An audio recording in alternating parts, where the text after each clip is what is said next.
Sabi ng mga bayarang buhaya dyan na mali-mali tayong tinatanggap. Magnanakaw daw si Sara, si BP Sara. Ano bang ninakaw ni BP Sara?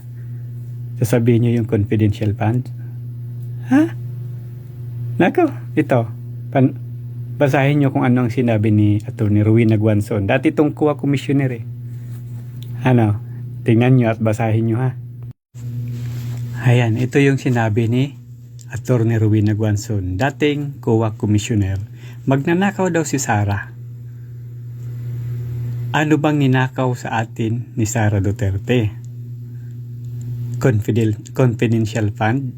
Yan yung sinisigaw ng ng mga makabayad black, ng mga buhaya. Dito, makinig kayo sa akin dahil nag-COA commissioner ako. Ilang beses ko sasabihin sa inyong mga ubob kayo na hindi yun nakaw kung hindi niya na-liquidate ng tama. Which is, na-liquidate naman niya ng tama. O di ba? Huh? O ano? Di ba na-liquidate naman ni Sara? Oh, narate nga ng COA na unmodified, di ba? Tapos sasabihin nyo kinurap. Tapos pilit yung i-explain si BP Sara tungkol yan kay Mary Grace Piatos. Ayan, itutuloy na yung impeachment, di ba? Doon nyo maririnig kung sino si Mary Grace Piatos. Alam nyo kasi, yung ginagawa ngayon ng mga anti-Sara, mind conditioning yan sa mga tao. Itinasaksak nila sa utak ng mga tao, sa isipan ng mga tao na si Sara Duterte ay magnanakaw. Diba? Na nakikita naman ng mga tao kung sino talaga yung magnanakaw ngayon sa gobyerno. Hindi lang 125 million. Hindi lang 100 bilyon. Umabot sa trilyon yung ninakaw. Na hindi naman mapanagot kung sino yung nagnakaw, di ba? Dahil alam nyo na, nagtutulungan, nagtatakipan, di ba? Pinapadaan nila sa kapangyarihan ng malita. Ikaw ba naman? Sampalin ka ng isang malitang kwarta? Mag-iigay ka pa ba? Di ba? Yan yung ginagawa ngayon nila. Pero ito, may impeach si BP Sara. Sabihin man natin na si BP Sara matalo sa impeachment, madidisqualified siya. Hindi na siya pwedeng tumakbo kahit anumang posisyon sa gobyerno. Yun yung magiging parusa kanya.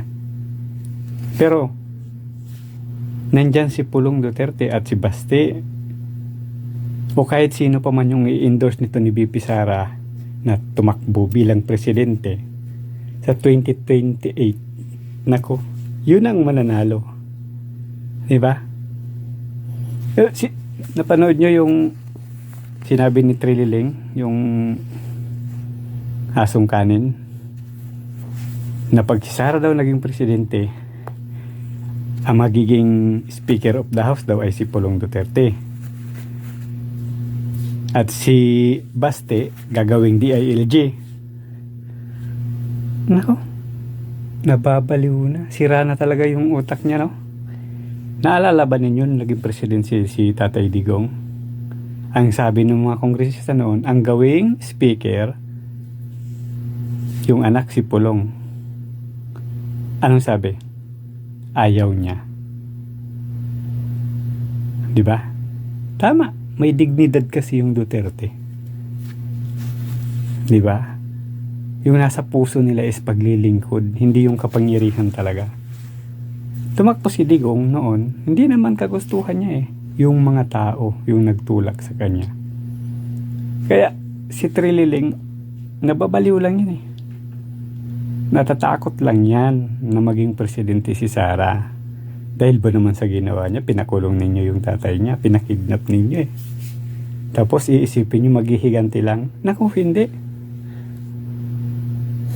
Papaira lang yan yung batas. Ang problema nyo, kayong mga anti-Sara na dinidikdik nyo si Sara ngayon, pinagtutulungan nyo, matatapos na yung ano nyo, political career nyo. Diba? Kaya galingan nyo, siguraduhin nyo na matatalo nyo si Sara ngayon sa impeachment na yan.